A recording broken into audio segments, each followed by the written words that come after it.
Good evening, students. I am Anil Gupta Mansarovar. Mansarovar law centre welcome you. आप सब ने law को अपना करियर ऑप्शन चुना है, मैं आपको कॉन्ग्रेचुलेट करता हूँ। लॉ एंट्रेंस एग्जाम में, LLB entrance exam, specially DU के लॉ एंट्रेंस एग्जाम में political science do play an important role. आपको जैसे मालूम ही है कि 100 क्वेश्चंस आते हैं इसमें आपके लॉ एंट्रेंस एग्जाम में, उसमें से करीब 25 से 30 क्वेश्चन हर साल पॉलिटिकल साइंस के बेसिस पे पूछे जाते हैं। पॉलिटिकल साइंस आपने लॉ फील्ड करी है तो आपके लिए वैसे भी इम्पोर्टेंट है। ये आपको पूरे एलएलबी में, पूरे एलएलएम में, जुडिशरी का एग्ज़ाम देंगे आप, कल को आईएएस का एग्ज़ाम देंगे, कोई कॉम्पिटिटिव एग्ज़ाम देंगे, सब जगह आपके काम आएगा। वैसे भी हर सिटीज़न को पता होना चाहिए हमारे कॉन्स्टिट्यूशन के बारे में कुछ बेसिक्स। मान लीजिए आप एक बहुत अच्छे न्यूरोसर्जन हैं and you do not know the procedure how our president is elected. कोई फर्क नहीं पड़ता इस बात से, आप ब्रेन न्यूरोसर्जन है, आप अपनी उस फील्ड में बहुत अच्छे हैं, आप अपना अच्छा काम कर रहे हैं। पर अगर मान लीजिए आप लॉयर हैं या आप जज हैं, लॉ फील्ड से रिलेटेड हैं, और आप कहते हैं कि I do not know how the procedure कि हमारे प्रेसिडेंट कैसे इलेक्ट होते हैं, तो आप अपनी पोजीशन को जस्टिफाई नहीं कर पाते। पॉलिटिकल साइंस बहुत ही इंटरेस्टिंग सब्जेक्ट्स है। आप में से कुछ स्टूडेंट्स ने इसको 10th लेवल तक पढ़ा है, कुछ ने 12th लेवल तक पढ़ा है, कुछ ने ग्रेजुएशन लेवल तक, और कुछ ने पोस्ट ग्रेजुएशन लेवल तक। सभी स्टूडेंट्स का लेवल डिफरेंट है। हम ये मानेंगे कि आपको पॉलिटिकल साइंस आपने 10th लेवल तक पढ़ा है, और हम बेसिक्स से बिल्कुल शुरू करेंगे। आज हम सबसे पहले टॉपिक शुरू कर रहे हैं, Republic. What is the meaning of Republic?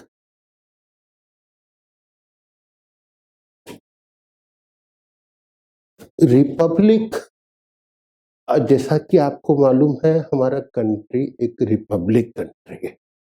हम रिपब्लिक किस दिन बने?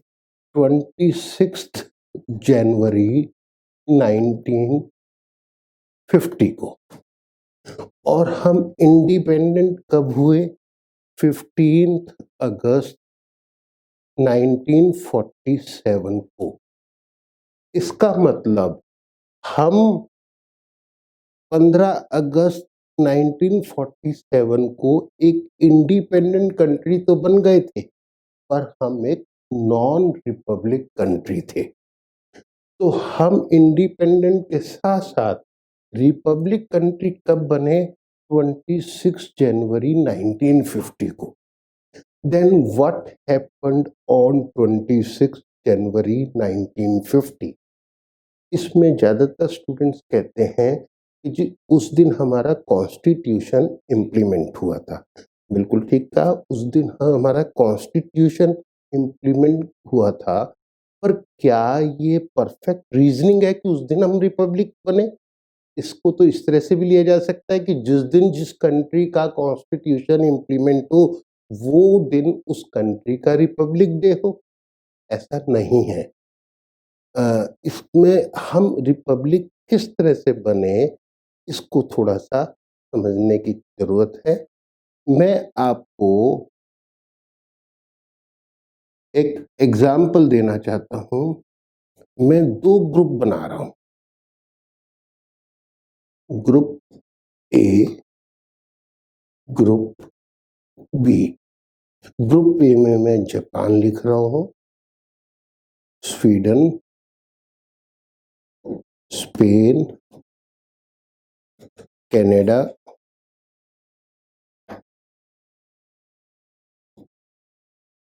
Australia, New Zealand, etcetera. और ग्रुप बी में लिख रहा हूँ मैं Afghanistan, Syria, Iran, Iraq, Libya etcetera. तो अगर मैं आपसे पूछूं कि ग्रुप ए के कंट्रीज रिपब्लिक हैं या ग्रुप बी के कंट्रीज, तो आप में से ज्यादातर स्टूडेंट कहेंगे कि ग्रुप ए के कंट्रीज रिपब्लिक हैं। ये गलत आंसर है। ग्रुप ए में कोई भी कंट्री रिपब्लिक कंट्री नहीं है और ग्रुप बी के सभी कंट्री रिपब्लिक कंट्री है। ये कंफ्यूजन क्यों होता है? क्योंकि आपने देखा कि ग्रुप ए के कंट्रीज ज्यादातर डेमोक्रेटिक कंट्रीज लग रहे हैं और आपने डेमोक्रेसी और रिपब्लिक को सिनोनिम माना, जबकि डेमोक्रेसी और रिपब्लिक होने का आपस में कोई कोरिलेशन नहीं है। रिपब्लिक होने के लिए सिर्फ एक कंडीशन जरूरी है, बस वो है कि आप लिखना चाहें तो लिख लीजिए, ए कंट्री इज रिपब्लिक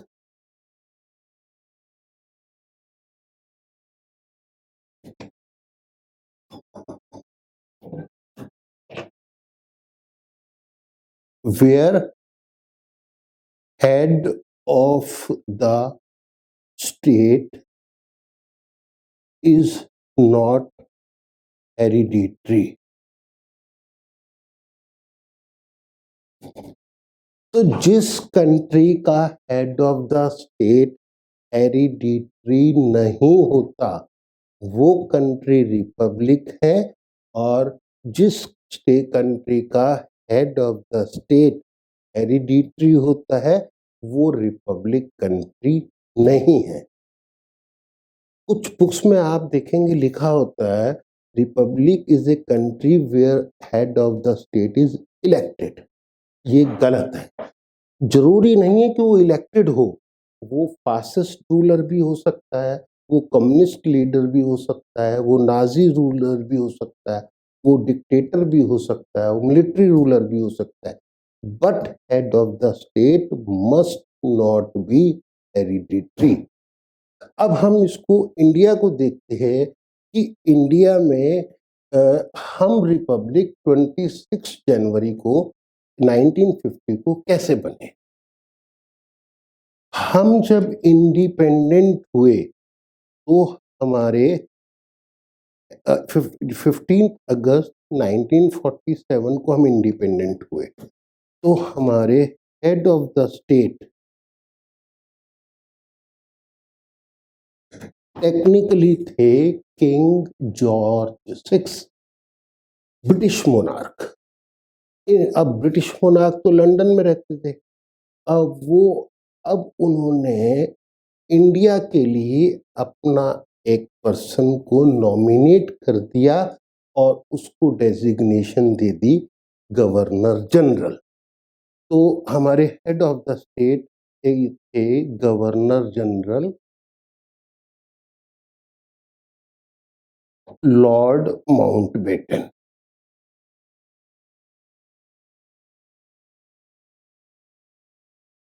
और हमारे हेड ऑफ द गवर्नमेंट बने हमारे prime minister, first prime minister Pandit Jawaharlal Nehru. अब जो किंग जॉर्ज 6 थे वो तो हेरिडिटरी थे। अगर उनकी डेथ होने के बाद क्या कोई भी ब्रिटिश सिटीजन बन सकता था हेड ऑफ द स्टेट? नहीं, सिर्फ रॉयल फैमिली में से। तो इस तरह से टेक्निकली हमारे हेड ऑफ द स्टेट थे किंग जॉर्ज 6 जो कि हेरिडिटरी थे। तो उनका representative governor general lord Mountbatten थे जो कि हमारे यहाँ गवर्नर जनरल रहे 15 अगस्त 1947 टू 21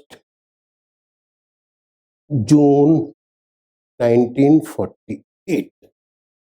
इसके बाद किंग जॉर्ज 6 ने एक इंडियन सी राजगोपालाचारी, चक्रवर्ती राजगोपालाचारी को अपॉइंट कर दिया गवर्नर जनरल, और वो गवर्नर जनरल रहे 21 जून 1948 टू 26 जनवरी 1950।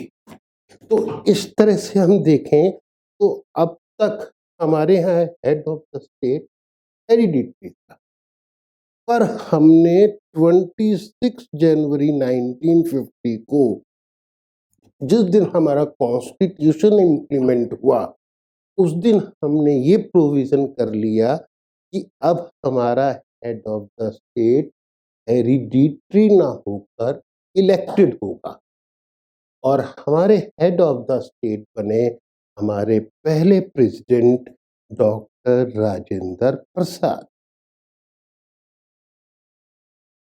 और ये किस दिन बने प्रेसिडेंट? 26 जनवरी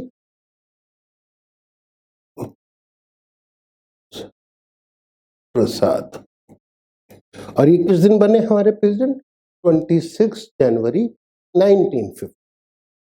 अब डॉक्टर राजेंद्र प्रसाद के बाद क्या उन्हीं की फैमिली से नेक्स्ट प्रेसिडेंट बनना था? नहीं, हमने ये hereditary head of the state का सिस्टम खत्म करके यहाँ कर दिया इलेक्टेड, और इस तरह से हम 26 जनवरी 1950 को बन गए एक रिपब्लिक कंट्री। अब इंडिया में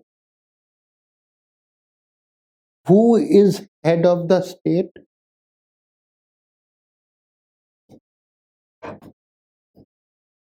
यानी हमारे president. Who is head of the government?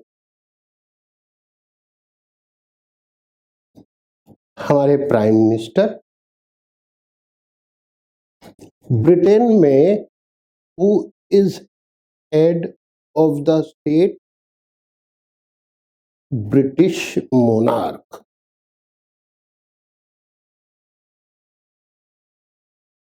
और who is head of the government? ये हो गए ब्रिटिश प्राइम मिनिस्टर। अमेरिका में देखें तो who is head of the state? US president. And who is head of the government in US? Again US president. तो आप देखेंगे इंडिया में और ब्रिटेन में हेड ऑफ द गवर्नमेंट और हेड ऑफ द स्टेट अलग अलग पर्सन, पर अमेरिका में हेड ऑफ द स्टेट और head of the government same person. अब मैं आपको बताना चाहूँगा कि आज भी ब्रिटिश मोनार्क, आज की डेट में ब्रिटिश मोनार्क कौन है? British queen Elizabeth two. She is head of the state of 16 countries. तो आज वो जमैका की भी हेड ऑफ द स्टेट है, वो बारबाडोस की भी हेड ऑफ द स्टेट है, वो बहामास की भी है, वो ग्रेनाडा की भी है, वो ऑस्ट्रेलिया की भी है, वो कनाडा की भी है, वो न्यूजीलैंड की भी है। अगर आप देखेंगे कि न्यूजीलैंड, कनाडा, ऑस्ट्रेलिया वगैरह में हेड ऑफ द स्टेट को डेजिग्नेशन दी गई है governor general appointed by British monarch. तो ये कंट्री आज भी रिपब्लिक कंट्री नहीं है। अब इसमें आपको बताना चाहूँगा कि पाकिस्तान की थोड़ी सी पोजीशन बताना चाहूँगा। पाकिस्तान किस दिन इंडिपेंडेंट हुआ था? 14 अगस्त 1947 को। तो पाकिस्तान में हेड ऑफ द स्टेट कौन बने?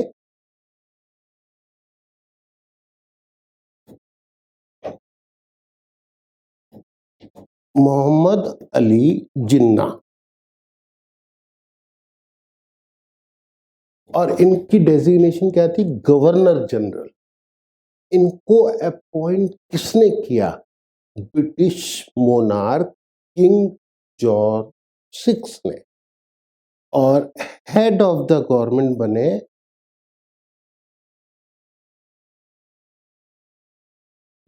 पाकिस्तान के पहले प्राइम मिनिस्टर लियाकत अली खान। तो वहां पर इस तरह से पाकिस्तान ने भी अपने आप को एक रिपब्लिक कंट्री ना बनाकर ब्रिटिश मोनार्क को ही अपना हेड ऑफ द कंट्री माना। और ये सिचुएशन चलती रही 23 मार्च 1956 तक। उसके बाद पाकिस्तान के कॉन्स्टिट्यूशन के अनुसार पाकिस्तान बन गया रिपब्लिक कंट्री, और वहाँ हेड ऑफ द स्टेट की डेजिग्नेशन हो गई प्रेसिडेंट। और इस्कंदर मिर्जा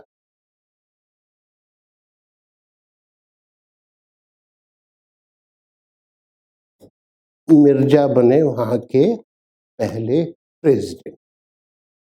आज की डेट में वहाँ पर 13th प्रेसिडेंट हैं आरिफ अलवी,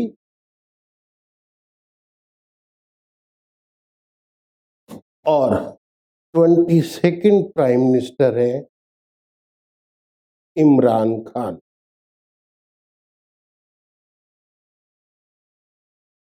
और अगर इस तरह से इंडिया में देखा जाए तो हमारे यहाँ पर अब जो है 14th प्रेसिडेंट हैं श्री रामनाथ कोविंद, और 15th प्राइम मिनिस्टर हैं नरेंद्र मोदी। अब जैसे मैंने कहा कि डेमोक्रेसी और रिपब्लिक का आपस में कोई कोरिलेशन नहीं है। एक country may be Republic but not democratic. A country may be republic as well as democratic. A country may not be democratic but republic, and a country may be neither democratic nor republic. अब आप देखिए China में जो head of the state है वो है Xi Jinping. वो communist ruler है, वो कोई जनता द्वारा चुने गए प्रतिनिधि नहीं है। पर ऐसा भी नहीं है कि चाइना में उनकी डेथ के बाद या उनके रिजाइन करने के बाद उनकी फैमिली में से ही नया कोई प्रेसिडेंट बनेगा। तो China is a republic country but not democratic. India is republic as well as democratic. Britain is not a republic but democratic. Saudi Arab neither republic nor democratic। तो अब मैं अगर कुछ आपको रिपब्लिक कंट्रीज के example दूं तो आप लिखना चाहें तो लिख सकते हैं India, Pakistan, Libya, Iran, Iraq, Syria, Afghanistan, Sri Lanka, Bangladesh, France, Germany etcetera. और अगर आप नॉन रिपब्लिक कंट्रीज के कुछ एग्जाम्पल नोट करना चाहें तो लिखिए Britain, Japan, Saudi Arabia, Sweden, Spain, Australia, Canada, New Zealand, Bahamas, Barbados, Grenada etcetera. अब मैं इसमें आपको दो इम्पोर्टेंट डेट्स लिखाना चाहता हूं। सबसे पहले लिखिए आप, Indian constitution was adopted on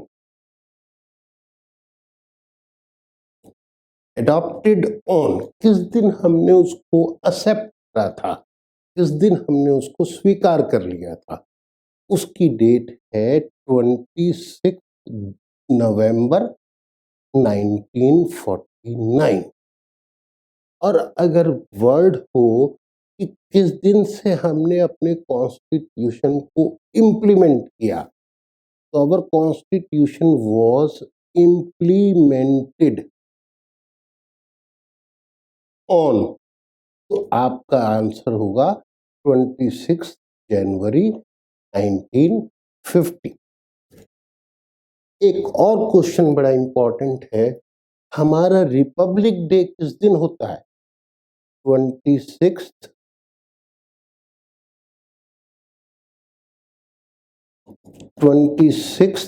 January.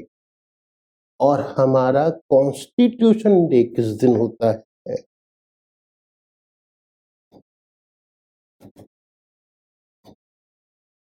26 नवंबर। ये नरेंद्र मोदी की गवर्नमेंट जब आई थी 2014 में, मई 2014 में, तब से उन्होंने 26 नवंबर को सेलिब्रेट करना शुरू किया as our constitution day. I think this is clear to you. किसी का कोई क्वेश्चन हो तो आप पूछ सकते हैं, और कोई उसमें कंफ्यूजन नहीं होना चाहिए कि कंट्री रिपब्लिक और डेमोक्रेसी में। आई थिंक दिस इज क्लियर। किसी को कोई डाउट हो तो आप पूछ सकते हैं। अब मैं एक दूसरी टर्म ले रहा हूं, गवर्नमेंट। गवर्नमेंट अगर हम पॉलिटिकल साइंस के तौर पे डिफाइन करना चाहे, what do you understand by government, तो आप में से ज्यादातर आंसर, जैसे आपकी निगाह में क्या आता है, मोदी आएगा, आपको स्टेट गवर्नमेंट आ जाएंगी। पर क्या जुडिशरी आपके दिमाग में आएगी? क्या हमारी पार्लियामेंट आपके दिमाग में आएगी? शायद नहीं। पर ये गलत है। गवर्नमेंट इज ए, आप लिखना चाहें तो लिख लीजिए, गवर्नमेंट को हम डिफाइन किस तरह से कर सकते हैं? Government is a composite body consisting of three organs: legislature, executive, and judiciary.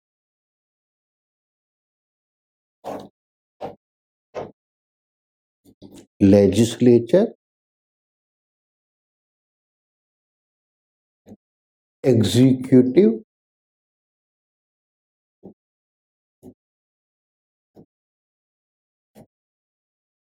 and judiciary. Legislature का काम होता है लॉ बनाना, टू मेक लॉ।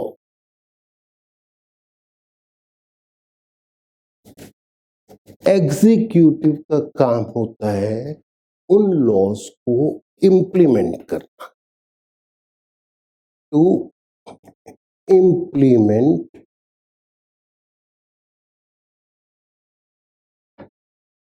लॉज। और जुडिशरी का काम होता है डिसाइड करना कि जो लॉ लेजिस्लेचर ने बनाया है वो लीगल है या नहीं, वो कॉन्स्टिट्यूशनल है या नहीं। तो वो जुडिशरी एग्जामिन करती है उसकी लीगैलिटी को। और अगर जुडिशरी को लगता है कि जो लॉ लेजिस्लेचर ने बनाया है वो अनकॉन्स्टिट्यूशनल है, तो उसको इनवैलिड डिक्लेयर कर सकते। तो जुडिशरी का काम है टू डिसाइड लॉस। इन तीनों ऑर्गन को मिलकर जो बॉडी बनती है उसको हम कहते हैं गवर्नमेंट। मैं इसका एक एग्जाम्पल आपको देना चाहूँगा। जैसे मई 2014 में, मई 2014 में मोदी गवर्नमेंट पावर में आई। मोदी गवर्नमेंट हमारे जुडिशरी में, हायर जुडिशरी यानी सुप्रीम कोर्ट और हाई कोर्ट में अपॉइंटमेंट्स को लेके और ट्रांसफर्स को लेके थोड़ा सा ज़्यादा ट्रांसपेरेंसी चाहती थी और ज़्यादा अकाउंटेबिलिटी चाहती थी। तो उस सिस्टम में चेंज करने के लिए हमारे यहाँ ये अपॉइंटमेंट और ट्रांसफ़र की रिकमेंडेशन पहले कौन देता था? हमारे यहाँ सुप्रीम कोर्ट की कॉलेजियम। तो इसमें to make the system more transparent and accountable, हमारी मोदी गवर्नमेंट में पार्लियामेंट ने नेशनल जुडिशियल अपॉइंटमेंट कमीशन बनाने के लिए हमारे कॉन्स्टिट्यूशन में 99th अमेंडमेंट किया और एनजेएसी बनाने को अपनी एक्सेप्टेंस दे दी। मोदी गवर्नमेंट ने अप्रैल 2015 में national judicial appointment commission appoint कर दिया, कॉन्स्टिट्यूट कर दिया, जिसको रिप्लेस करना था कॉलेजियम सिस्टम। एनजेसी के बनाने को चैलेंज किया गया सुप्रीम कोर्ट में और सुप्रीम कोर्ट ने तुरंत एनजेसी पे स्टे लगा दिया और अल्टीमेटली नवंबर 2015 में जो एनजेसी को अनकॉन्स्टिट्यूशनल डिक्लेयर कर और इसको स्क्रैप कर, और वो जो पुराना सिस्टम जो है जो चल रहा था कॉलेजियम सिस्टम, वही कंटिन्यू करता रहा। तो आपने देखा तीनों ऑर्गन ने काम किया। लेजिस्लेचर ने लॉ बनाया, एग्जीक्यूटिव ने इम्प्लीमेंट किया और जुडिशरी ने उसकी कॉन्स्टिट्यूशनल वैलिडिटी को एग्जामिन किया। अब हम अगर देखें तो हमारे यहाँ कितनी तरह की गवर्नमेंट है? हमारे यहाँ दो तरह की गवर्नमेंट है, जिसको हम पहले कहते हैं union government, also known as central government, और दूसरी तरह की गवर्नमेंट है स्टेट गवर्नमेंट्स। अब यूनियन गवर्नमेंट हमारे यहाँ कितनी है?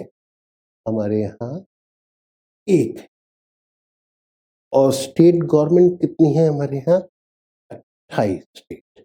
हमारे यहाँ टोटल आज की डेट में 28 स्टेट है। तो पहले हमारे यहाँ 29 स्टेट थे और 7 यूनियन टेरिटरीज थी। पर जब से जम्मू एंड कश्मीर स्टेट को हमने 2 यूनियन टेरिटरीज में डिवाइड कर दिया है, तो हमारे यहाँ पर फिर स्टेट्स हो गई 28 और यूनियन टेरिटरीज हो गई 9।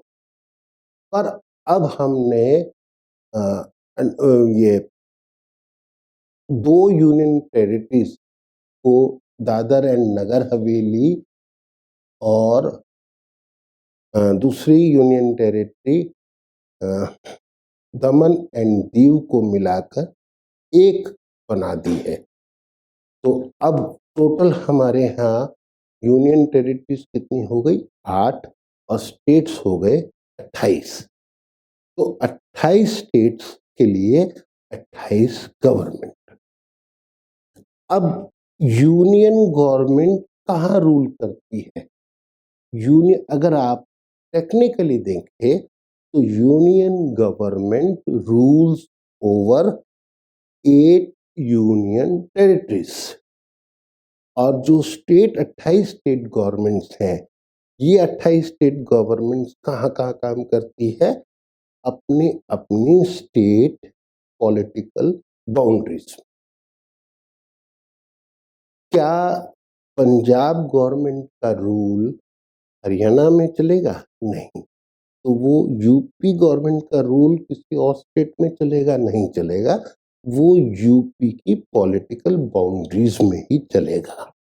और ऐसे ही टेक्निकली यूनियन गवर्नमेंट हमारी 8 यूनियन टेरिटरीज को गवर्न करती है। हम देखेंगे composition of union government.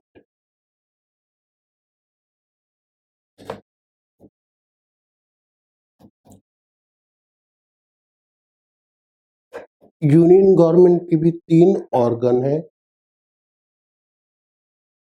Legislature,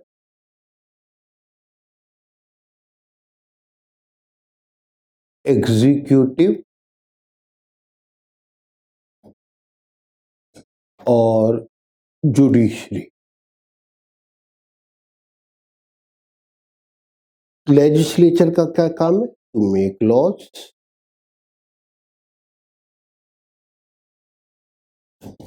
executive का काम है टू इम्प्लीमेंट लॉज।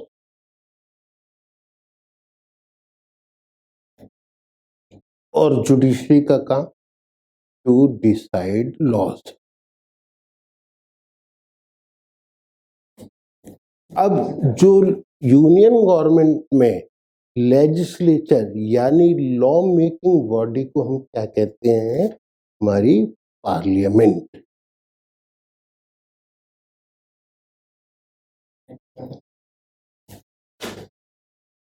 अब एग्जीक्यूटिव में हमारे यहाँ टॉप एग्जीक्यूटिव कौन है? हमारे यहाँ टॉप एग्जीक्यूटिव है हमारे प्रेसिडेंट। प्रेसिडेंट के बाद किन कौन आते हैं? इसके बाद आते हैं प्राइम मिनिस्टर। और प्राइम मिनिस्टर के बाद union council of ministers. Union council of minister. इसी तरह हमारे देश में highest judicial body union level पे क्या है? Supreme court.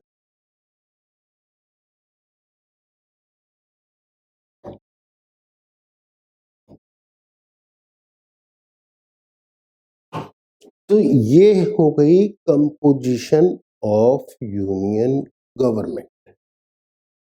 अब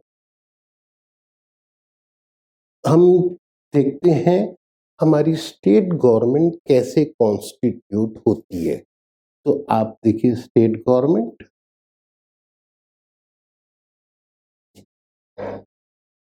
स्टेट गवर्नमेंट के भी 3 ऑर्गन है, लेजिस्लेचर,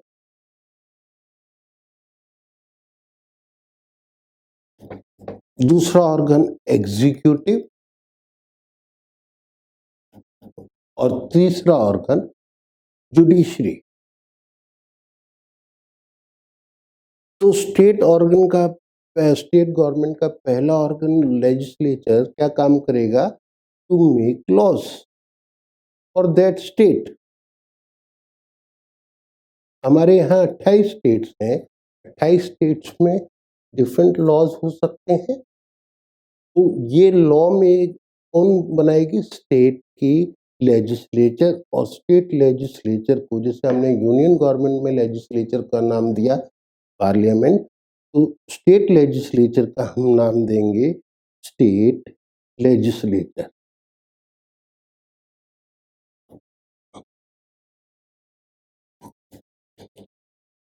एग्जीक्यूटिव में स्टेट में सबसे बड़ा एग्जीक्यूटिव कौन है? तो यहां हम लिखेंगे गवर्नर। गवर्नर के बाद चीफ मिनिस्टर और चीफ मिनिस्टर के बाद state council of ministers. Judiciary में किसी स्टेट में हाईएस्ट जुडिशियल बॉडी क्या है? High court. High court.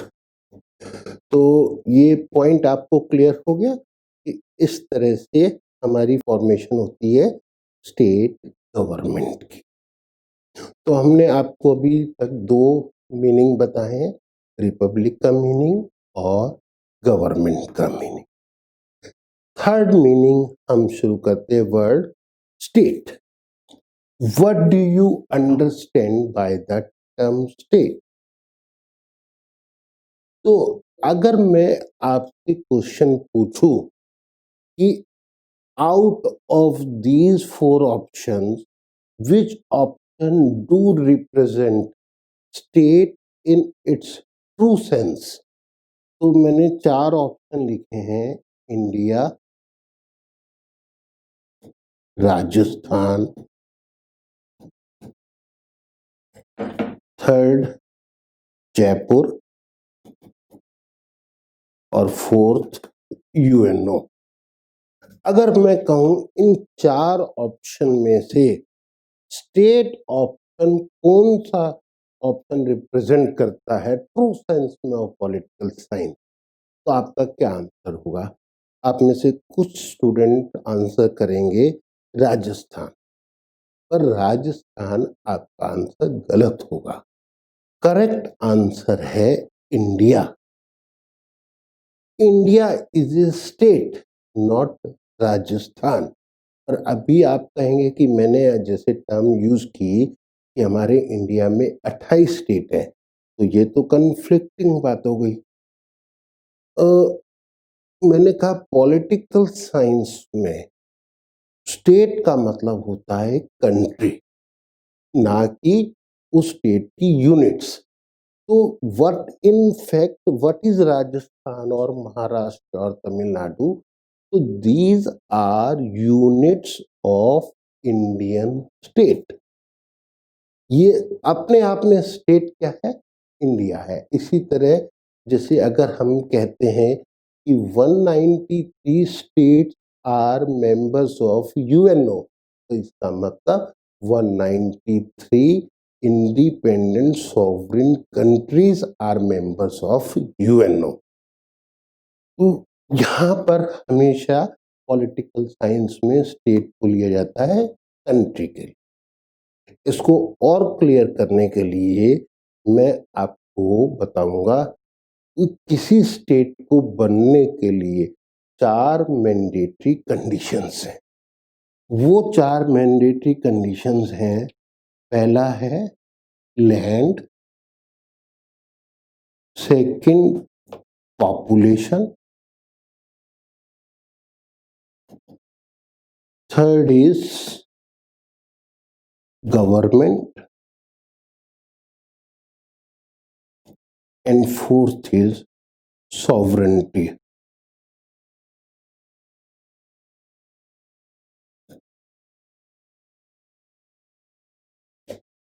पहली कंडीशन लैंड। किसी भी स्टेट बनने के लिए पहली कंडीशन है लैंड। उस स्टेट के पास लैंड होनी चाहिए। लैंड की कोई वो निश्चित वो नहीं है लिमिट। लैंड कम भी हो सकती है, ज़्यादा भी हो सकती है। हमारे इस विश्व में बहुत से छोटे स्टेट्स भी है, बड़ी स्टेट्स भी है। रशिया हमसे लैंड में 6 टाइम्स बड़ा है। और आप छोटे स्टेट्स देखें, जैसे रशिया, बड़े स्टेट्स में Russia, Canada, Australia, India, China वगैरह आ गए। छोटे स्टेट्स में आप देखेंगे तो मॉरिशस है, मालदीव्स है, न्यूजीलैंड है, बाहामास है, ये सब छोटे छोटे स्टेट्स है। तो लैंड कितनी होनी चाहिए इससे फर्क नहीं पड़ता, पर there must be some piece of land to be a state. दूसरी रिक्वायरमेंट है पॉपुलेशन। बिना ह्यूमन पॉपुलेशन के कोई स्टेट नहीं हो सकता। पॉपुलेशन के लिए भी कोई वो दिक्कत नहीं है कि पॉपुलेशन कम हो या ज़्यादा हो।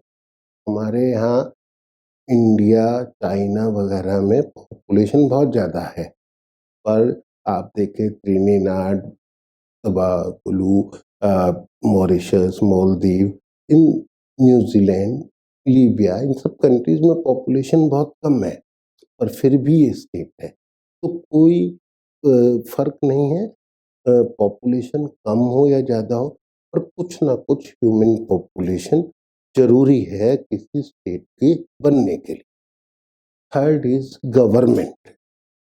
उस ह्यूमन पॉपुलेशन जो उस लैंड पे रह रही है, उसको रेगुलेट करने के लिए कोई ना कोई गवर्नमेंट होना मैंडेटरी है। गवर्नमेंट डेमोक्रेटिक हो, फासिस्ट हो, मिलिट्री रूलर हो, डिक्टेटरशिप हो, नाजी रूल, इससे कोई फर्क नहीं पड़ता, पर there must be some type of government.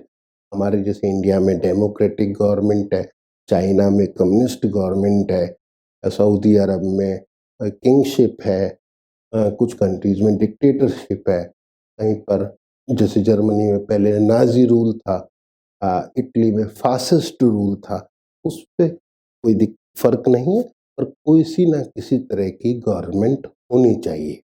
और चौथी रिक्वायरमेंट है सॉवरेंटी। सॉवरेंटी भी दो तरह की होती है, इंटरनल सॉवरेंटी और दूसरी होती है एक्सटर्नल सॉवरेंटी। इंटरनल सॉवरेंटी का मतलब है उस कंट्री की गवर्नमेंट फ्री होनी चाहिए अपने लोकल लॉज को बनाने के लिए विदाउट एनी एक्सटर्नल प्रेशर। अब आप देखेंगे हर कंट्रीज के डिफरेंट रूल्स होते हैं, तो वहाँ की गवर्नमेंट फ्री है अपने लोकल रूल्स बनाने के लिए, डोमेस्टिक रूल्स बनाने के लिए, बिना किसी भारी दबाव के। तो आप देखेंगे हमारे यहाँ 21 साल है मिनिमम एज, मैरिज एज किसी बॉय के लिए, कुछ कंट्रीज में कुछ है, कहीं कुछ है। हमारे यहाँ इजराइल वगैरह में आप देखें कंपलसरी मिलिट्री एजुकेशन है, हमारे यहाँ कंपलसरी प्राइमरी एजुकेशन भी नहीं है। इसी तरह कुछ कंट्रीज में बैटिंग गैम्बलिंग लीगल है, हमारे यहाँ इलीगल है। कुछ कंट्रीज में प्रोस्टिट्यूशन इज लीगल, किसी कंट्रीज में टोटल प्रोहिबिशन है, हमारे यहाँ टोटल प्रोहिबिशन नहीं है, पर हमारे यहाँ प्रोस्टिट्यूशन इलीगल है। तो ये लोकल लॉज बनाने के लिए वो फ्री होनी चाहिए government. This is internal sovereignty. And what is external sovereignty means कि जो देश की गवर्नमेंट है वो अपनी फॉरेन पॉलिसी बनाने के लिए फ्री होनी चाहिए विदाउट एनी एक्सटर्नल प्रेशर। अब हमारे देश की फॉरेन पॉलिसी कौन बनाएगी? Indian government. पाकिस्तान की फॉरेन पॉलिसी कौन बनाएगी? पाकिस्तान की गवर्नमेंट। चाइना की फॉरेन पॉलिसी कौन बनाएगी? चाइना की गवर्नमेंट। तो जब ये चारों रिक्वायरमेंट पूरी हो तब हम उसको कहते हैं एक स्टेट। अब हम राजस्थान गवर्नमेंट को इन पैरामीटर्स पे एग्जामिन करते हैं। राजस्थान की अपनी एक लैंड है, तो पहली रिक्वायरमेंट फुलफिल। राजस्थान की अपनी एक पॉपुलेशन है, दूसरी रिक्वायरमेंट फुलफिल। राजस्थान की अपनी एक गवर्नमेंट है, third requirement fulfil. Fourth requirement is sovereignty. क्या राजस्थान की गवर्नमेंट सब लोकल लॉज यानी इंटरनल लॉज या डोमेस्टिक लॉज को बनाने के लिए फ्री है? नहीं है। जब मैं आपको डिवीजन ऑफ पावर्स कराऊंगा तो उसमें आप देखेंगे 3 लिस्ट है, यूनियन लिस्ट, स्टेट लिस्ट और कॉन्करेंट लिस्ट। उस सब्जेक्ट्स पे लॉ मेकिंग सिर्फ यूनियन गवर्नमेंट करती है, कुछ पे स्टेट गवर्नमेंट कर सकती है, कुछ पे यूनियन और स्टेट गवर्नमेंट दोनों कर सकती है।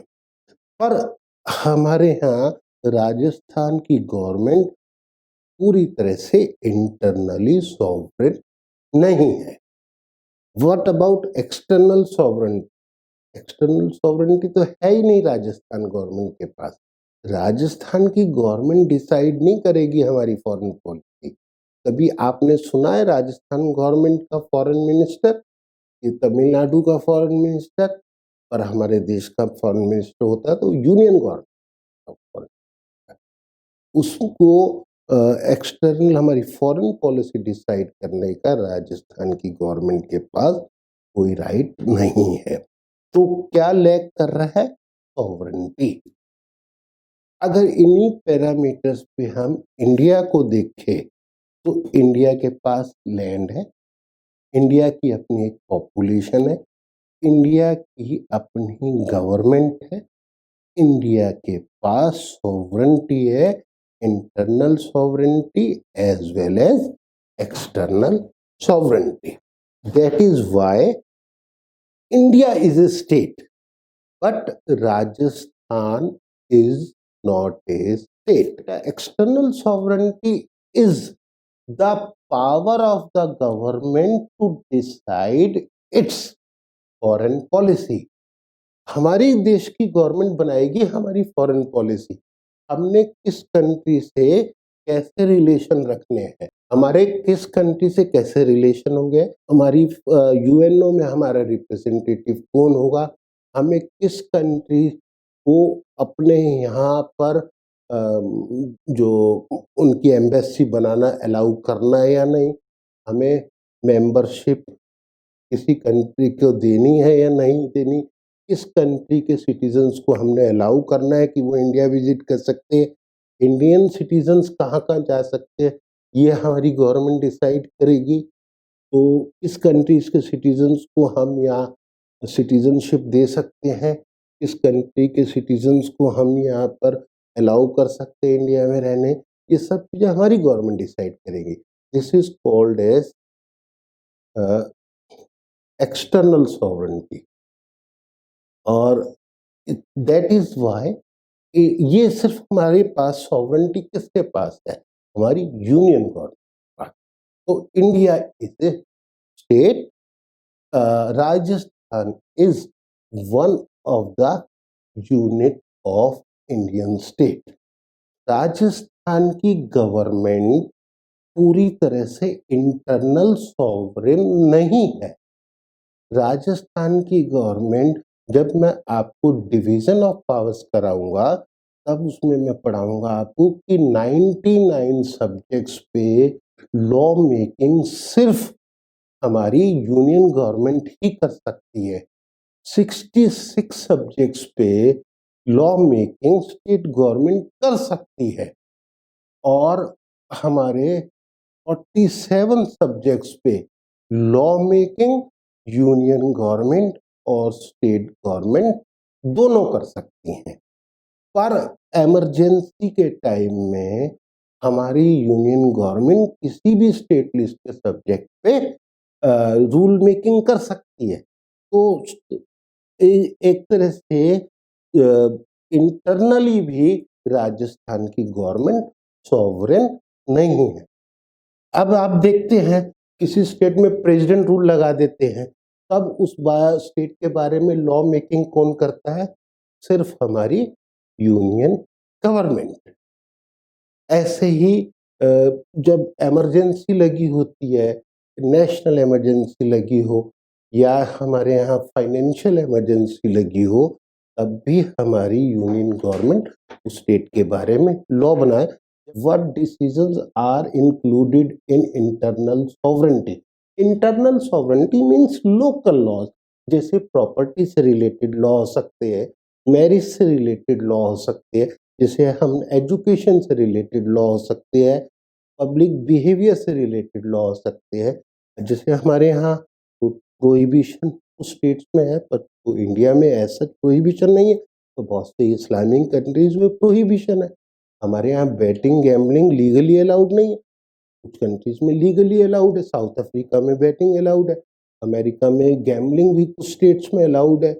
इसी तरह से आप जो लोकल लॉज हैं कि आप रोड टैक्स कितना देंगे, आप हाउस टैक्स कितना होगा, आप इलेक्ट्रिसिटी के क्या चार्जेस होंगे, वाटर के क्या चार्जेस होंगे, ये सब हमारी स्टेट गवर्नमेंट डिसाइड करती है। तो पर हम जब आप देखेंगे डिवीजन ऑफ पावर्स, तो क्या स्टेट गवर्नमेंट के पास हमारी आर्म्ड फोर्सेस है, क्या डिफेंस सिस्टम है, क्या करेंसी है, क्या फॉरेन पॉलिसी है, क्या इंटरनेशनल ट्रेड है? क्या उनके पास एटॉमिक एनर्जी है? नहीं है। थोड़ा-सा जब आपको ये टॉपिक कराऊँगा मैं डिवीज़न ऑफ पावर्स का, तब आपको और अच्छी तरह क्लियर होगा। तो ये मैंने अभी आपको 3 बेसिक टर्म बताए हैं, रिपब्लिक, गवर्नमेंट और स्टेट। अब सबसे पहले शुरू करते हैं first organ of union government. पहला आप देखिए यूनियन गवर्नमेंट में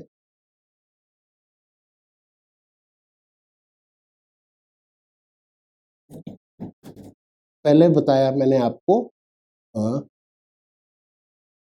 लेजिस्लेचर।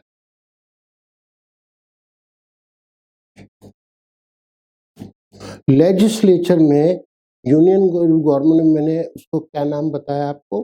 पार्लियामेंट।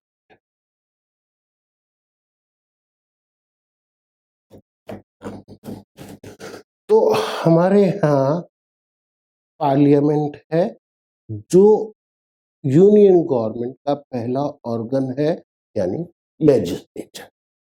तो पार्लियामेंट का काम क्या है? To make loss. पार्लियामेंट के हमारे पास 2 हाउस है, लोअर हाउस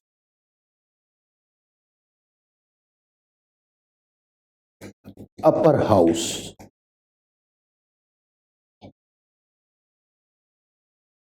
लोअर हाउस को हम हाउस ऑफ पीपल,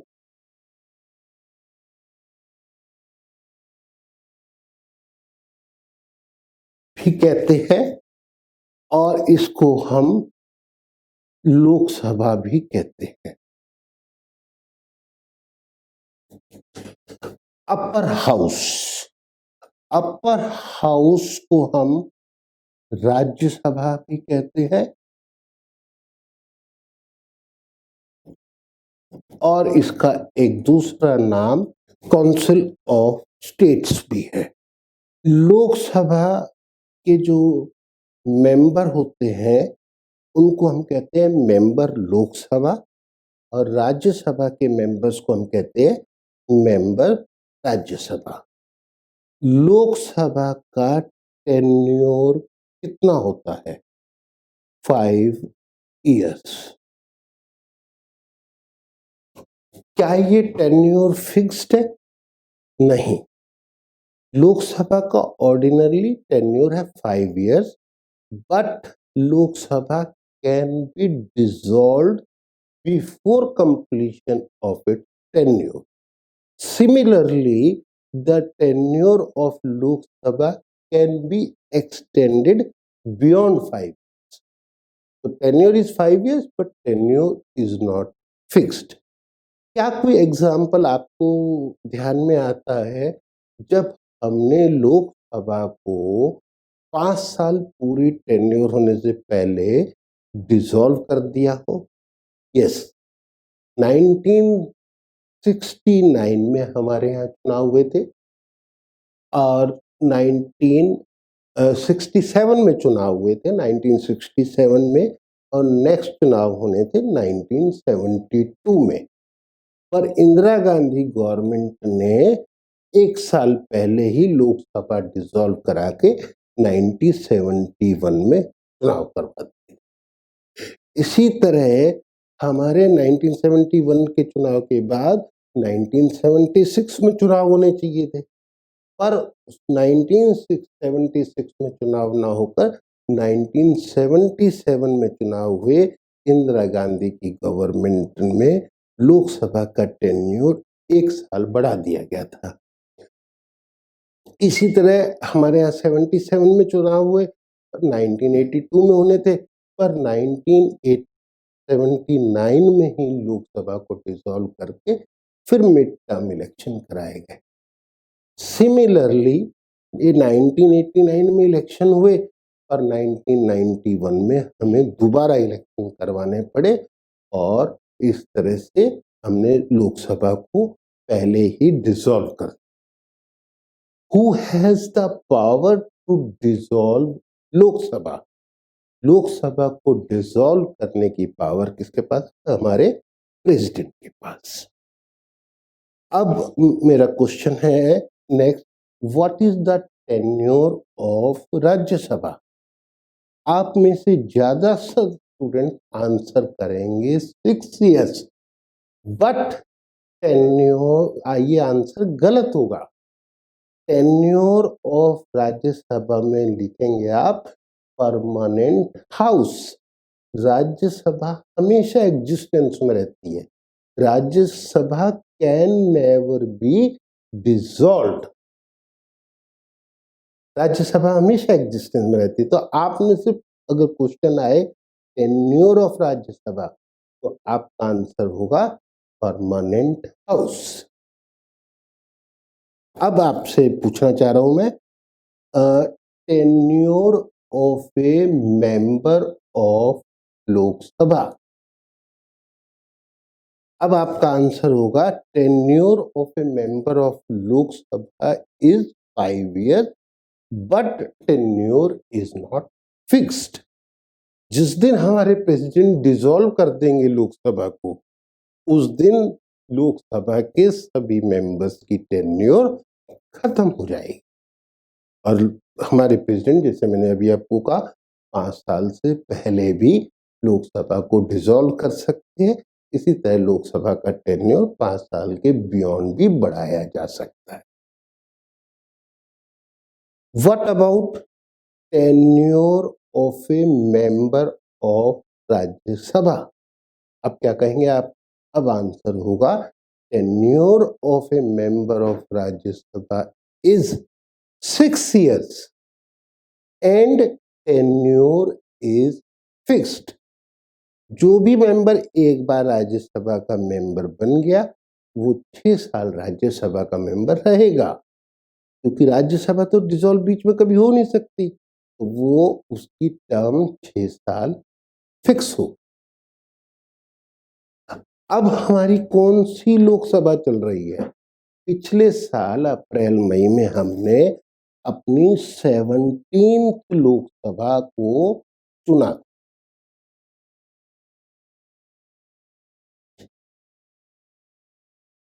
तो हमारी जो अब लोकसभा चल रही है वो है 17th लोक। और राज्यसभा कौन सी चल रही है? जो पहले बनी थी वही चल रही है, वो तो कभी डिसॉल्व ही नहीं हुई, तो राज्यसभा वही कंटिन्यूएशन में। Is that clear? अब आप देखिए, लोकसभा के चुनाव आमतौर पे हर 5 साल में होते हैं।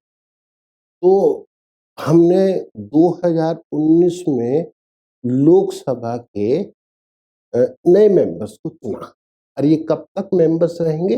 जब तक ये लोकसभा डिसॉल्व नहीं हो जाती। इससे पहले लोकसभा के चुनाव कब हुए थे? अप्रैल मई 2014 में। तो ये सब मेंबर बने 2014 में, और 2019 में की मेंबरशिप खत्म हो गई। उनमें से कुछ री इलेक्ट होकर आ गए और कुछ नए मेंबर चुन के आ गए, और ये तब तक रहेंगे जब तक प्रेसिडेंट इस 17th लोकसभा को डिसॉल्व नहीं कर देते। अब राज्यसभा के मेंबर्स का इलेक्शन हर 2 साल बाद होता है। मैंने बताया कि टर्म राज्यसभा के मेंबर की कितनी थी? 6 साल बाद। मान लीजिए 2014 में कोई मेंबर बना, तो ये कब रिटायर होगा? 2018, ये 20 में रिटायर हुआ। अब जो 1/3 मेंबर्स कब मेंबर बनेंगे? 2016 में। ये कब रिटायर होंगे? 2022 में। फिर 1/3 मेंबर कब बने? 2018 में। ये कब रिटायर होंगे? 2024 में। तो इस तरह आप देखेंगे कि हर 2 साल बाद 1/3 मेंबर्स का 6 साल का टेन्योर पूरा हो जाएगा, और उनकी जगह या तो वो कुछ री इलेक्ट हो जाएंगे और कुछ नए आ जाएंगे। तो हर 2 साल बाद राज्यसभा के 1/3 मेंबर्स चेंज होते रहते हैं। लोकसभा के मेंबर्स की कुल संख्या कितनी होती है? तो आप लिखिए 543 प्लस 2 इज इक्वल टू 545। पर अब हम इसमें 543 तो इलेक्टेड मेंबर्स होते हैं और 2 होते थे नॉमिनेटेड मेंबर्स।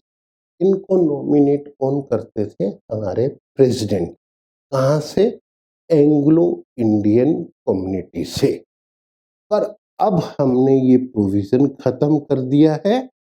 अब हमारे यहाँ पर लोकसभा के मेंबर्स की स्ट्रेंथ कितनी हो गई? 543। हमने इसमें एक फ्रीजिंग लिमिट डाल कि लोकसभा के मेंबर्स की स्ट्रेंथ 550 से ज्यादा नहीं हो सकती। और ये कब तक के लिए, कब तक हम नहीं कर सकते, इसको बढ़ा सकते? 2026 तक। 2026 के बाद उम्मीद है कि हमारे ये लोकसभा मेंबर्स की संख्या 850 हो जाए। पर हम 2026 तक इस लिमिट को 550 से ज़्यादा नहीं बढ़ा सकते। तो आज की डेट में लोकसभा के मेंबर्स की मैक्सिमम स्ट्रेंथ 543। इसको कहाँ तक बढ़ा सकते हैं? 550 तक। और ये लिमिट कब तक है? 2026 तक। इसको हमने फ्रीज कर। अब आ जाइए आप राज्यसभा में। राज्यसभा की जो स्ट्रेंथ है वो है 233 plus 12 is equal to 245। And what can be the maximum strength of Rajya Sabha? तो आपका आंसर होगा 238 plus 12 is equal to 250। 233 members होते इलेक्टेड और 12 मेंबर्स होते हैं नॉमिनेटेड। ये 12 नॉमिनेटेड मेंबर्स को नॉमिनेट कौन करता है? हमारे प्रेसिडेंट। और ये हमारे प्रेसिडेंट 6 फील्ड की एमिनेंट पर्सनैलिटीज को नॉमिनेट करते हैं। और वो 6 फील्ड कौन सी हैं? आप लिखना चाहें तो लिख लीजिए। Arts, literature, science and technology, sports, social work and Gandhian thought.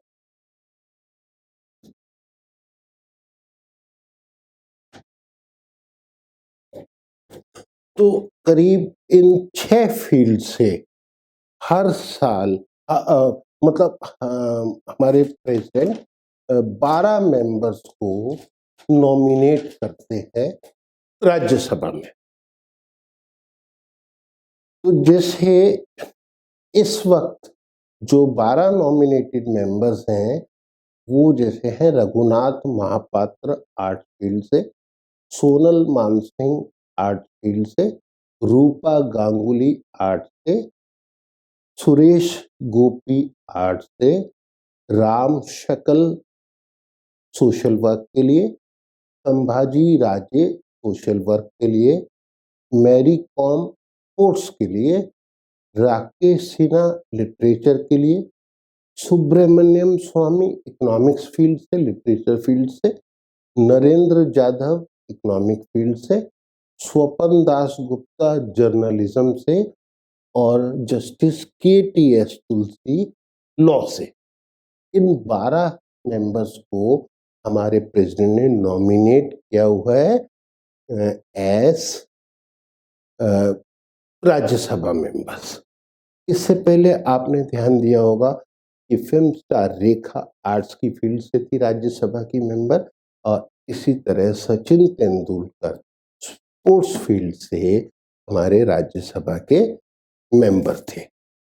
अब लोकसभा मेंबर बनने के लिए मिनिमम एज कितनी होती है?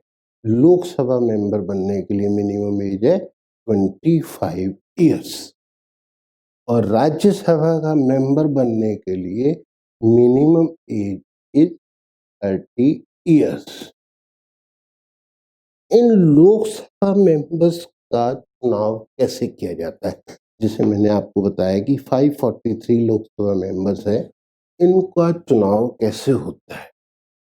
हमने अपने पूरे देश को 543 लोकसभा कॉन्स्टिट्यूएंसीज में डिवाइड किया हुआ है। पूरे इंडिया का कोई भी एरिया ऐसा नहीं होगा जो किसी ना किसी कॉन्स्टिट्यूएंसी में ना।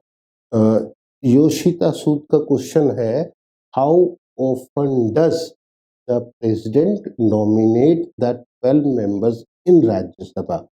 इसे मैंने कहा कि राज्यसभा के मेंबर्स की टेन्योर होती है 6 साल बाद और ये 12 मेंबर्स होते हैं राज्यसभा के। जैसे जैसे ये 12 मेंबर्स की टेन्योर बीच में जिसकी भी 6 साल पूरी हो जाती है वो रिटायर हो जाता है और हमारे प्रेसिडेंट उस फील्ड से एक नए मेंबर को नॉमिनेट करते हैं। तो ये कौन कौन सा मेंबर रिटायर हो गया है उस पर डिपेंड करता रहता है और नॉमिनेटेड मेंबर और इलेक्टेड मेंबर दोनों का टेन्योर 6 साल। अब तो ये जो 543 एरिया, इन एरिया से डिफरेंट पॉलिटिकल पार्टीज अपने अपने कैंडिडेट कंटेस्ट कराती है और जिस कैंडिडेट को सबसे ज़्यादा वोट मिलते हैं उस कैंडिडेट को विनर डिक्लेयर किया जाता है। अब आपने जैसे पिछले साल दिल्ली में मई 2019 में इलेक्शन हुए थे, तो दिल्ली से हम लोकसभा के कितने मेंबर्स भेजते हैं? तो हम दिल्ली से 7 मेंबर्स लोकसभा के इलेक्ट करके भेजते हैं। और इसमें आपने देखा होगा कि जैसे दिल्ली को हमने 7 लोकसभा सीटों में बांट दिया है, हर सीट से एक मेंबर जिसको सबसे ज़्यादा वोट मिलते हैं वो रिप्रेजेंट करता है उस सीट को। जिसे हम ये मॉडल टाउन सीट में आती है हमारे चांदनी चौक सीट पे और डॉक्टर हर्षवर्धन यहाँ से चुने गए थे लोकसभा के मेंबर। इसी तरह 6 मेंबर्स और लोकसभा से यहाँ चुने गए थे। किसी स्टेट से, इंडिया की किस स्टेट से सबसे ज़्यादा लोकसभा मेंबर चुने जाते हैं? तो आंसर इज यूपी। यूपी से हम 80 मेंबर्स को इलेक्ट करते हैं। इसी तरह कॉन्स्टिट्यूशन में प्रोविजन है कि मिनिमम एक मेंबर हर स्टेट से होना चाहिए। तो हमारे जो छोटे स्टेट्स हैं सिक्किम, मेघालय, मणिपुर, मिजोरम, त्रिपुरा, इन सब से कम एक मेंबर हमारे यहाँ लोकसभा में रिप्रेजेंटेशन होता है। तो सबसे ज़्यादा यूपी, सबसे कम ये सिक्किम वगैरह से मिनिमम एक। तो इस तरह से 45 मेंबर 543 मेंबर्स इलेक्ट होकर लोकसभा में पहुंच जाते हैं।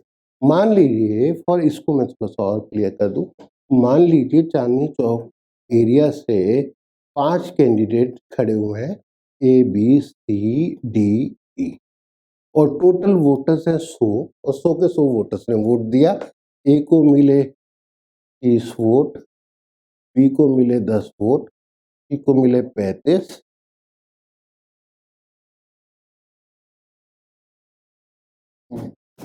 अब कौन विनर होगा? तो ऑब्वियसली विनर होगा सी। सी रिप्रेजेंट करेगा चांदनी चौक कॉन्स्टिट्यूएंसी को लोकसभा में। पर आप देखें टेक्निकली तो सी कैंडिडेट को मेजॉरिटी वोटर्स ने नकार दिया है, उन्होंने उसको रिजेक्ट कर दिया है। 100 में से सिर्फ 35 ने उनके पक्ष में वोट दिया है। पर फिर भी यही रिप्रेजेंट करेंगे लोकसभा में। सिस्टम ऑफ इलेक्शन हमारे यहाँ लोकसभा मेंबर्स के लिए क्या कहता है? सिंगल ट्रांसफरेबल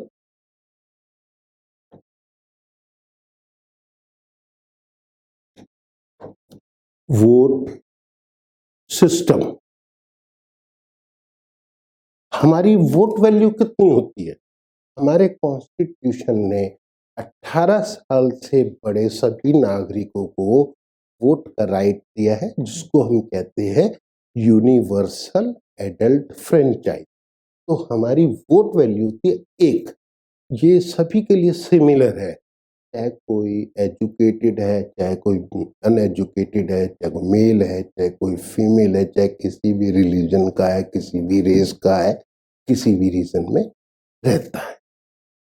तो हमारा जब हम वोटिंग मशीन पे वोट प्रेस करते हैं, बटन प्रेस करते हैं, तो हमारा सिंगल वोट ट्रांसफर हो जाता है उस कैंडिडेट फेवर में। इसको हम कहते हैं सिंगल ट्रांसफरेबल वोट सिस्टम। तो हमारे जो पब्लिक है वो डायरेक्टली इलेक्ट करती है 543 लोकसभा मेंबर्स को। अब आ जाते हैं हम राज्यसभा के मेंबर्स कैसे इलेक्ट होते हैं। राज्यसभा के मेंबर्स जैसे मैंने आपको बताया 233 हैं इलेक्टेड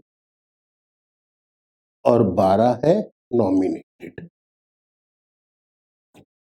तो नॉमिनेटेड मेंबर्स को तो हमारे प्रेसिडेंट नॉमिनेट करते हैं। जो इलेक्टेड मेंबर्स हैं इनको का कैसे नॉमिनेट किया जाता है?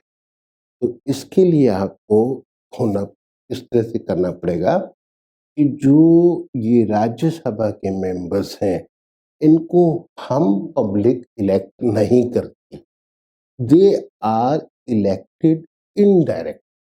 तो इनको इलेक्ट कौन करता है? इनको इलेक्ट करता है elected members of state legislative assemblies. Elected members of state legislative assemblies. हमारी जितनी भी यूनियन टेरिटरीज हैं, जितनी भी स्टेट्स हैं, 28 स्टेट प्लस हमारी 3 यूनियन टेरिटरी दिल्ली, हमारी पुडुचेरी और तीसरी जम्मू एंड कश्मीर। इनके जो विधानसभा के इलेक्टेड मेंबर्स होते हैं ये उस राज्यसभा के मेंबर्स को इलेक्ट करके भेजते। सबसे ज्यादा रिप्रेजेंटेशन हमने राज्यसभा में किस स्टेट को दिया है? हमने दिया है यूपी को, और यूपी से 35 राज्यसभा मेंबर्स इलेक्ट होके आते हैं। अब जो सबसे कम रिप्रेजेंटेशन कॉन्स्टिट्यूशन के अनुसार मिनिमम 1 फ्रॉम ईच स्टेट। तो हमारे जो सिक्किम, मणिपुर, मिजोरम, मेघालय, त्रिपुरा, इन सब के एक मेंबर राज्यसभा में आते। हम दिल्ली यूनियन टेरिटरी से 3 मेंबर्स को इलेक्ट करके भेजते हैं राज्यसभा। अब ये 3 मेंबर्स को राज्यसभा में कौन इलेक्ट करके भेजता है? दिल्ली की विधानसभा यानी लेजिस्लेटिव असेंबली ऑफ दिल्ली के 70 इलेक्टेड मेंबर्स। इन 70 इलेक्टेड मेंबर्स को किन्होंने चुना था? आपको ध्यान होगा इस साल फरवरी में दिल्ली के 70 विधानसभा मेंबर्स को हमने चुना। ये 70 मेंबर्स आगे 3 राज्यसभा के मेंबर्स को इलेक्ट करके भेजेंगे राज्यसभा। इसी तरह यूपी की विधानसभा में 403 इलेक्टेड मेंबर्स होते हैं। ये 403 मेंबर्स 35 राज्यसभा के मेंबर्स को इलेक्ट करके भेजेंगे राज्यसभा। इस तरह से डिफरेंट स्टेट से और यूनियन टेरिटरीज से मेंबर्स इलेक्ट होके आएंगे राज्यसभा में, और 12 नॉमिनेट होके आएंगे और ये राज्यसभा कॉन्स्टिट्यूट हो जाएगी। अब आप इसमें नोट कीजिएगा, हमारी जो पहली लोकसभा कॉन्स्टिट्यूट हुई वो हुई 17 अप्रैल 1952 और उसमें हम इंडिपेंडेंट कब हुए? 15 अगस्त 1947 को। तो हमारे यहाँ देश में पहले जनरल इलेक्शन हुए 1951-52 में और हमारी लोकसभा के पहले इलेक्शन हुए और हमारी लोकसभा ऑफिशियली कॉन्स्टिट्यूट हुई 17 अप्रैल 1952 को और इस तरह से 16 बार हम लोकसभा के इलेक्शंस हो चुके और हमने 17वीं पिछले साल अप्रैल और मई में लोकसभा के इलेक्शन इलेक्ट की थी हमारी। अब जो लोकसभा चल रही है वो 17th चल। अब व्हाट अबाउट राज्यसभा? हमारा कॉन्स्टिट्यूशन किसने बनाया था? एक कॉन्स्टिट्यूएंट असेंबली ने। इस कॉन्स्टिट्यूएंट असेंबली ने जो हमें कॉन्स्टिट्यूशन बना के दिया वो कॉन्स्टिट्यूशन हमने एडॉप्ट किस दिन कर लिया? 26 नवंबर 1949 को और हमने इस कॉन्स्टिट्यूशन को किस दिन इम्प्लीमेंट कर दिया? 26 जनवरी 1950 को। अब जब हमने कॉन्स्टिट्यूएंट असेंबली जो बनाई थी उसका टास्क आप देखें तो 26 नवंबर को जब हमने एक्सेप्ट कर लिया तो खत्म हो गया था। उसके बाद उस कॉन्स्टिट्यूएंट असेंबली का क्या हुआ? कॉन्स्टिट्यूएंट असेंबली की लास्ट मीटिंग हुई 24 जनवरी 1950 और इस लास्ट मीटिंग में कॉन्स्टिट्यूएंट असेंबली ने डॉक्टर राजेंद्र प्रसाद को इलेक्ट किया as first president of India. और डॉक्टर राजेंद्र प्रसाद किस दिन हमारे पहले प्रेसिडेंट बने? 26 जनवरी 1950 को। अब उसके बाद इस कॉन्स्टिट्यूएंट असेंबली का क्या हुआ?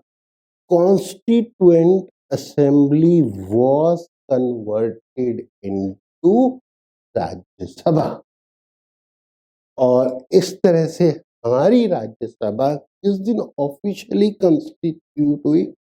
3 अप्रैल 1952। तो आपने देखा ऑफिशियली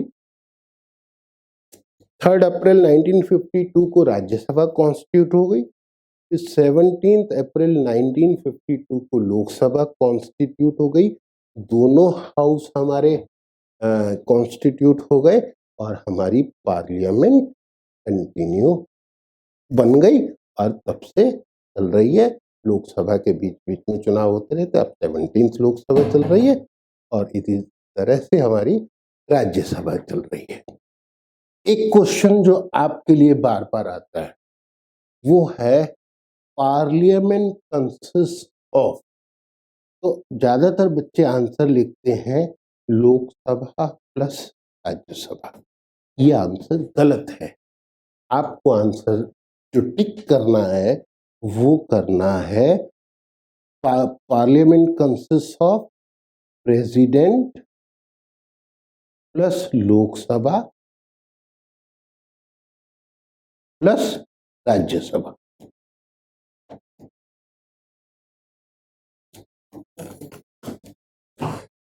तो this is the correct answer. Next अब आ जाए लोकसभा राज्यसभा। लोकसभा के हेड को हम क्या कहते हैं? हम कहते हैं स्पीकर। और राज्यसभा के हेड को हम क्या कहते हैं? चेयरपर्सन।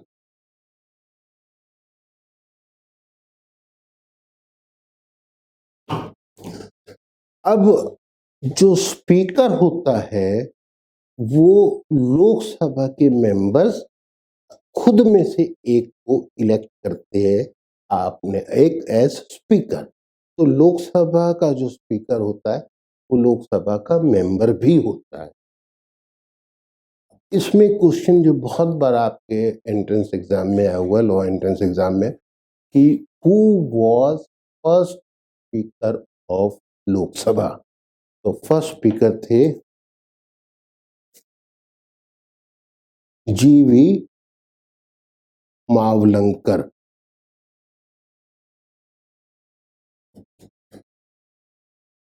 तो first speaker of Lok Sabha mister Mavalankar. और आजकल कौन है स्पीकर? मिस्टर बिरला।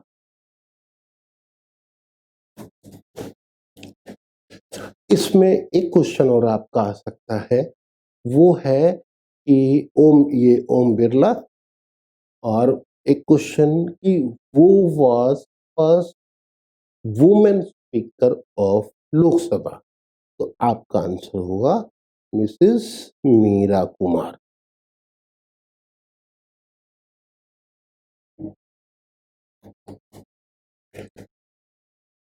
अब आ जाइए राज्यसभा के चेयरपर्सन पे। राज्यसभा के चेयरपर्सन कौन होते हैं? राज्यसभा के चेयरपर्सन होते हैं हमारे वाइस प्रेसिडेंट। तो ये पोस्ट एक्स ऑफिशियो है।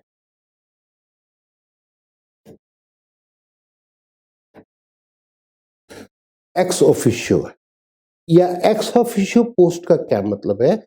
एक पोस्ट के साथ दूसरी पोस्ट जो जुड़ी हुई, जो भी हमारा वाइस प्रेसिडेंट बन गया वो automatically vice chairperson of Rajya Sabha भी बन गया। तो आज की डेट में हमारे यहाँ वाइस प्रेसिडेंट कौन है? मिस्टर वेंकैया नायडू। तो he is also chairperson of Rajya Sabha. तो अगर आपसे अब पूछा जाए कि who was first vice first chairperson of Rajya Sabha, तो आंसर आपको एकदम क्लिक होना चाहिए कि हमारे देश के पहले वाइस प्रेसिडेंट कौन थे। पहले हमारे तो डॉक्टर राजेंद्र प्रसाद तो प्रेसिडेंट थे, तो वाइस प्रेसिडेंट कौन थे? तो वो थे डॉक्टर सर्वपल्ली राधाकृष्णन, जो बाद में डॉक्टर राजेंद्र प्रसाद के बाद प्रेसिडेंट भी बने। तो वो हमारी राज्यसभा के फर्स्ट चेयरपर्सन। और आज की डेट में कौन है चेयरपर्सन? ये वाइस प्रेसिडेंट वेंकैया नायडू। अब आप देखेंगे कि लोकसभा का जो हेड होता है यानी स्पीकर, वो लोकसभा का मेंबर भी होता है। पर राज्यसभा का हेड जो है chairperson, he is not a member of Rajya Sabha but still head of Rajya Sabha. तो वेंकैया नायडू है वो राज्यसभा के मेंबर नहीं है, पर राज्यसभा के वो एक तरह से टॉप पोजीशन पे है। Is head of Rajya Sabha. अब इसमें आप लिखिएगा कुछ हमारे यहाँ पे पार्लियामेंट का नाम क्या है? पार्लियामेंट, जिसको हम हिंदी में संसद कहते हैं। और कुछ कंट्रीज में पार्लियामेंट के नाम अलग अलग हैं। जैसे हम यूएसए में क्या कहते हैं? कांग्रेस। वहां की पार्लियामेंट को हम कहते हैं कांग्रेस। Afghanistan national assembly.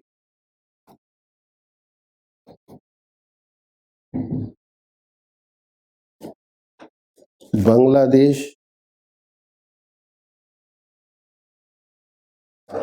जातीय संसद।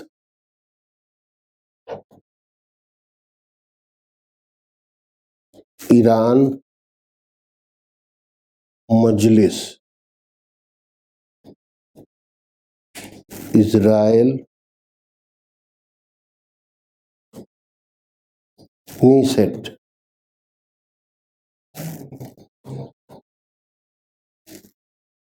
Japan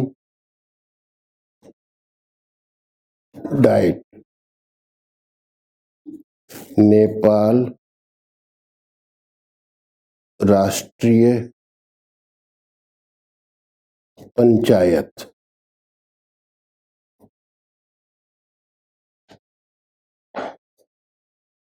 Pakistan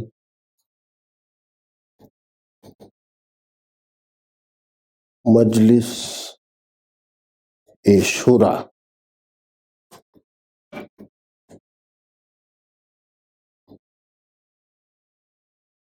Russia federal assembly,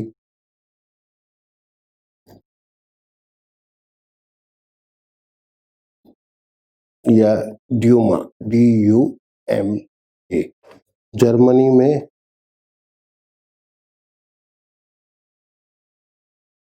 बुंडस्टैग,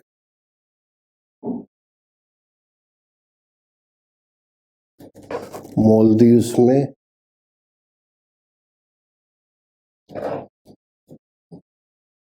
peoples मजलिस,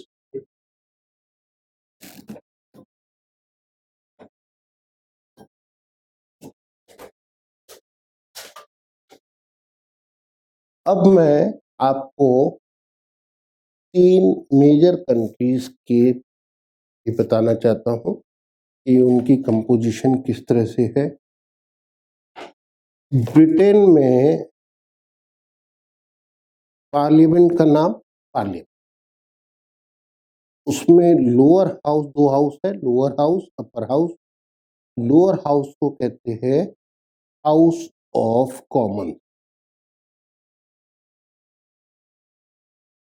और इसमें है टोटल 650 मेंबर्स। और अपर हाउस को हम कहते हैं हाउस ऑफ लॉर्ड्स, और इसमें है 800 मेंबर्स। यूएसए में पार्लियामेंट का नाम मैंने कहा कांग्रेस, इसमें लोअर हाउस और अपर हाउस। लोअर हाउस को वहां कहते हैं हाउस ऑफ रिप्रेजेंटेटिव्स,